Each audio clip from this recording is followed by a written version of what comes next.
Hoy voy a hablar con Samantha un poco de AWS Cognito y algunas configuraciones de cómo se puede implementar y también cómo podemos explotar esas configuraciones. Bueno, vamos a empezar. Voy a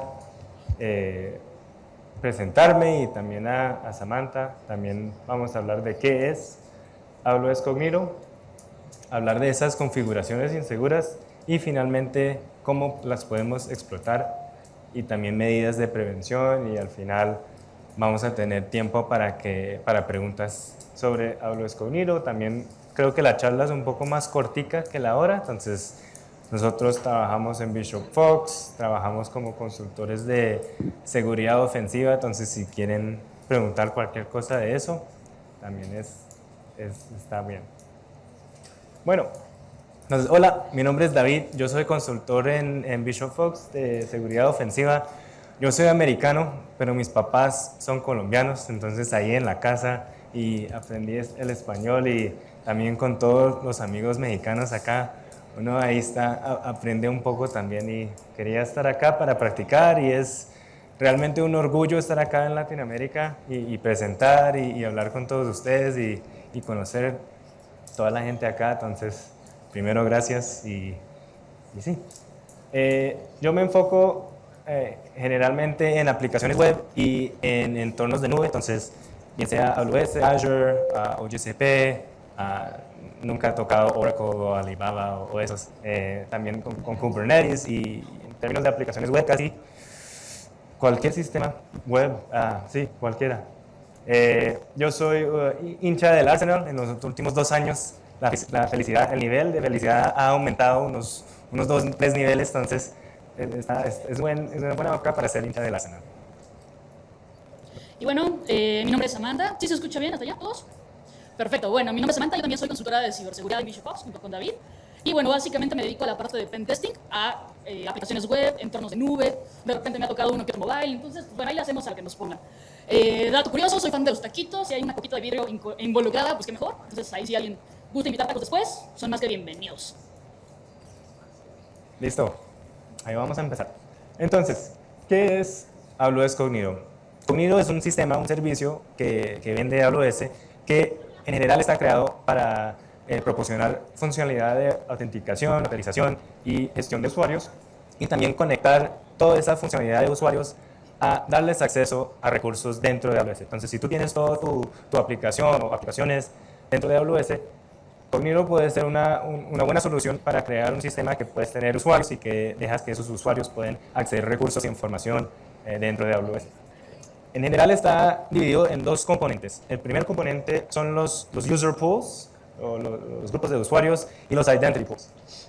Los user pools se dedican a esa funcionalidad de autenticación, autorización, y casi tienen más o menos como un base de datos de los users, que por ejemplo de pronto encuentras en base de datos tradicional, el users table, y ese es el componente del user pool.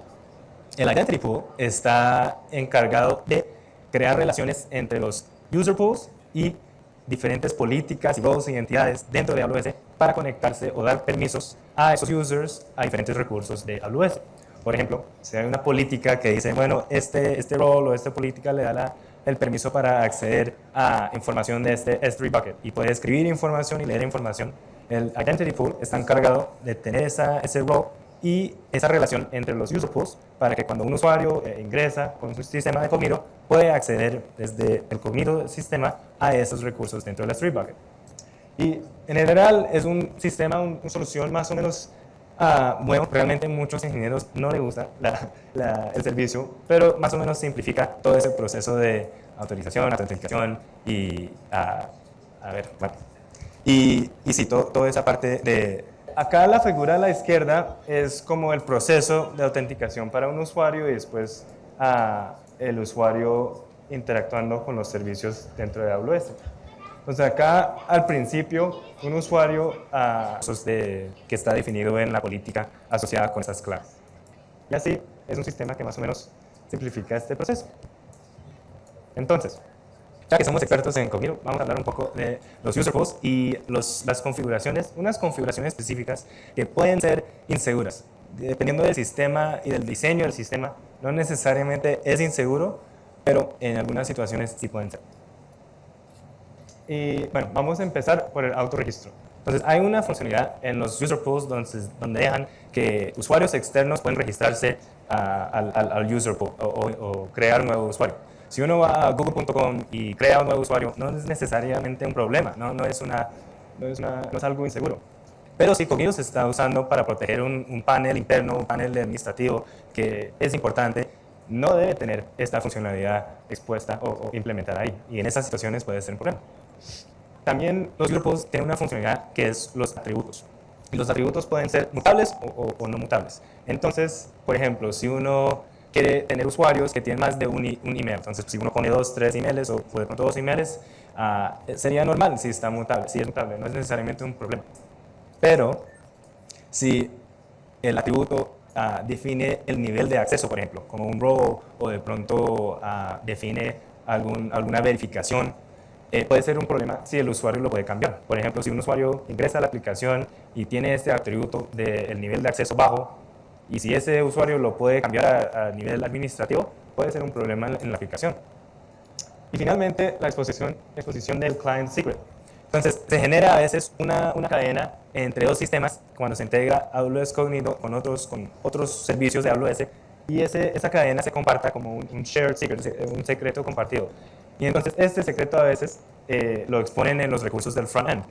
Y el problema con eso es que ese secreto es un secreto y es un prerequisito para explotar todos estos dos. Entonces, si uno pone ese secreto en los recursos del frontend, ya está más o menos expuesto, ya no es un secreto y ya se puede usar para interactuar con todos los diferentes... bueno, listo.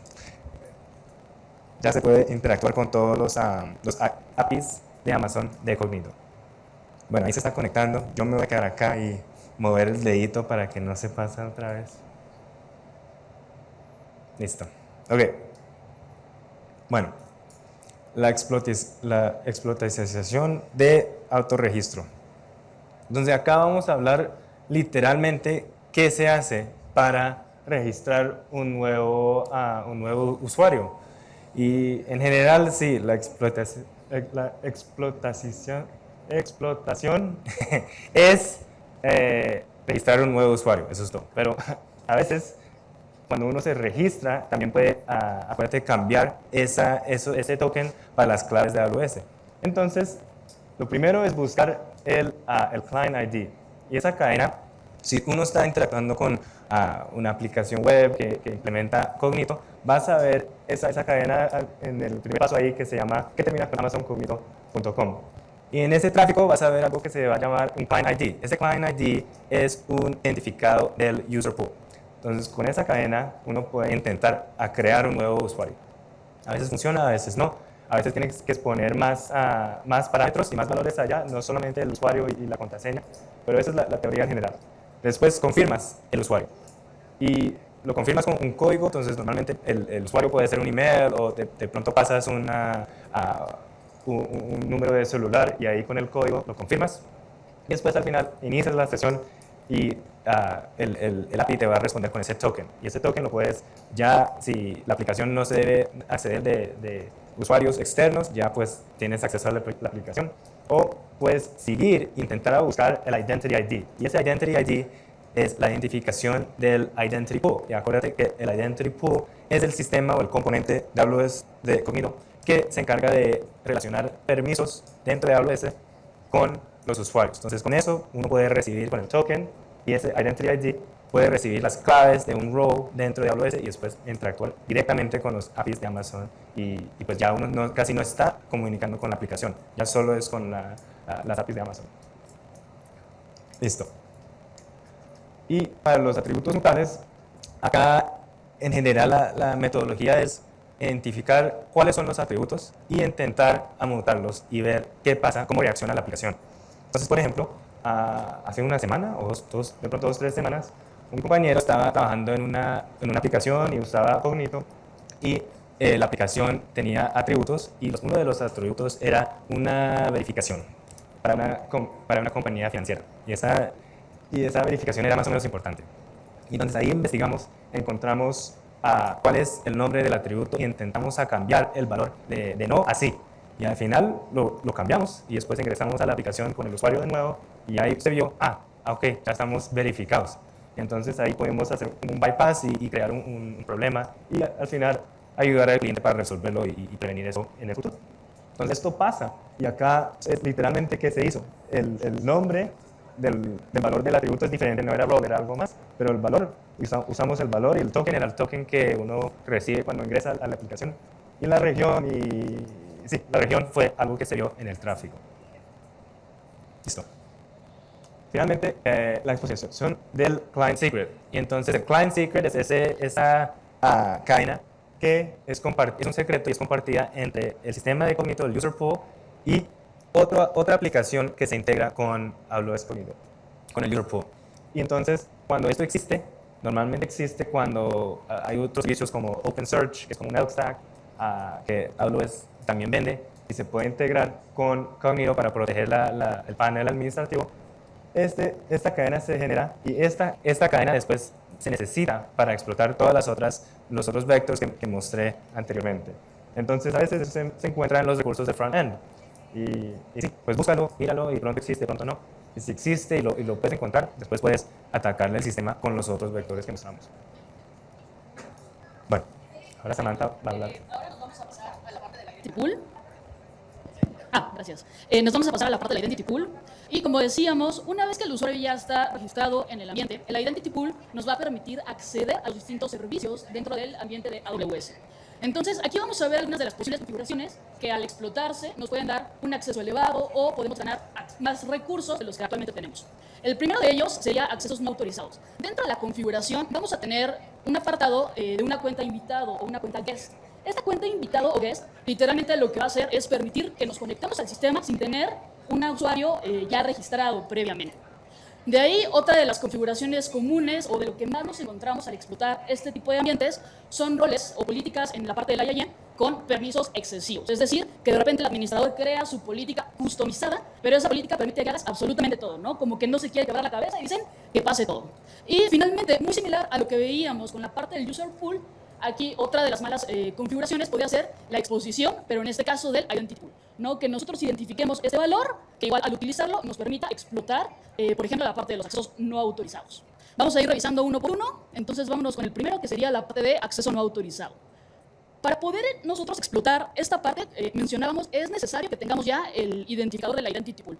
Entonces aquí nosotros lo podemos buscar, ya sea a través del front-end, lo podemos buscar a través del tráfico de la red, y una vez que lo encontremos, ya lo podemos utilizar con nuestro comando de AWS para poder loguearnos de una forma utilizando una cuenta guest o una cuenta invitada.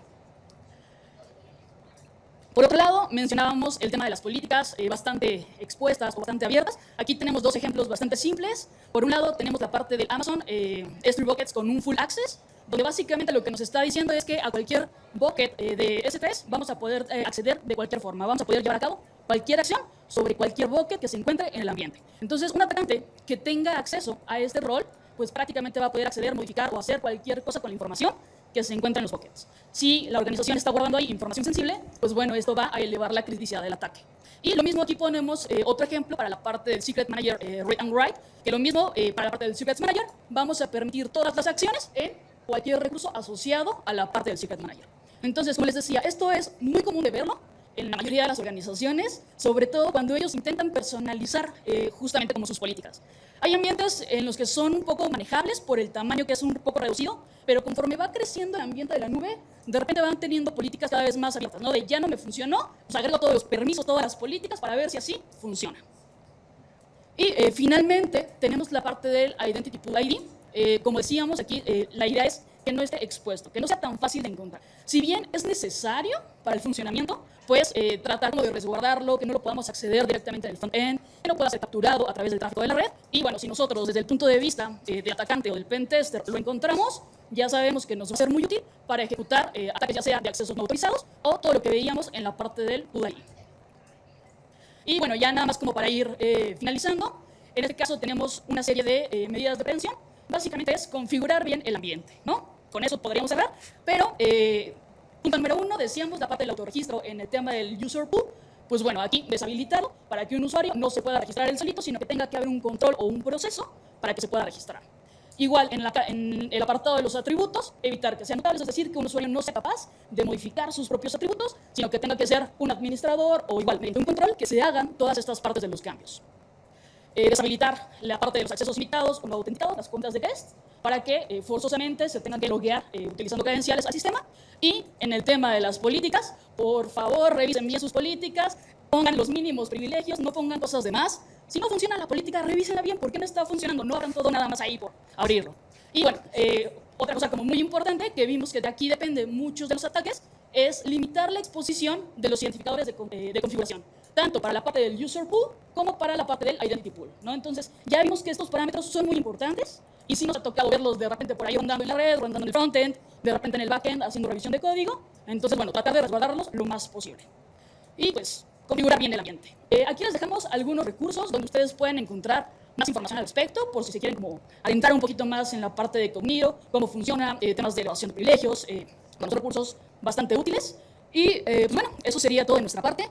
Muchas gracias por su atención. Aquí les dejamos nuestros contactos por cualquier duda que tengan. Igual vamos a andar por aquí.